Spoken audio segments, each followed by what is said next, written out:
the greatest political comeback in the history of the United States of America. Is he right? Pretty astounding when you think about what happened on January 6th of 2021 to then go from that to this moment we're facing right now.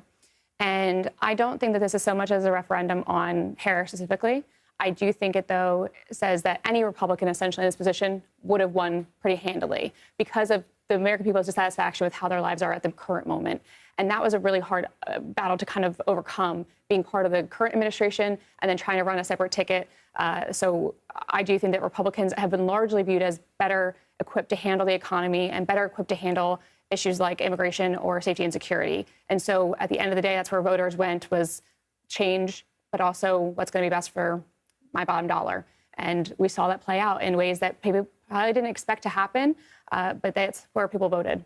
Maura, I want to ask you, given your background working with Kinzinger, working with Speaker Boehner, this is a very different Republican Party than the Republican Party of just a few years ago, or the Republican Party represented by the members that you have worked for.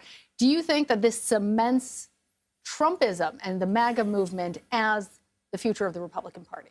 I don't, because I still have hope that the party that, again, I don't see that Donald Trump is really a true Republican. So many policy stances that he has taken don't fall in line with what conservative values actually stand for. But what I do think is that this moment really does give Republicans an opportunity. A Republican like John Thune, who can stand up at the Senate and kind of steady the ship and keep things from going off the rails. That's my hope for this. I think that there's going to be, because this is only one term, Donald Trump can only serve 4 more years, and then that's it. And so I think in some Republicans' views, this is, okay, let's just get this over with, which I don't say it to be dismissive of the fact that this is a huge win for Republicans. I'm looking forward to policy getting discussed as opposed to Trump being up on stage saying outlandish and horrible things. I would like to see policy help the American people.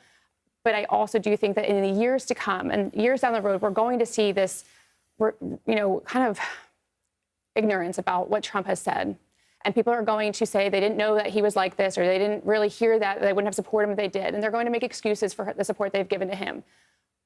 I think there will be a reckoning at some point, and that we'll get back to where Republicans and Democrats can actually work together to advance policies that benefit the American people. But Chuck, I want to ask now you, we can see how it ended up. Why didn't it work?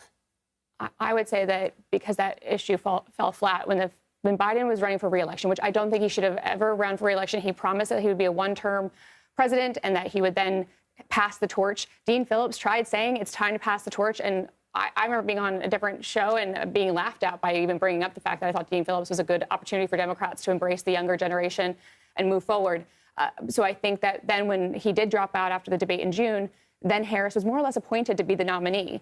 And because of that, it's hard to make this argument about saving democracy. I truly understand what kind of threat Donald Trump had posed to democracy. I do understand it.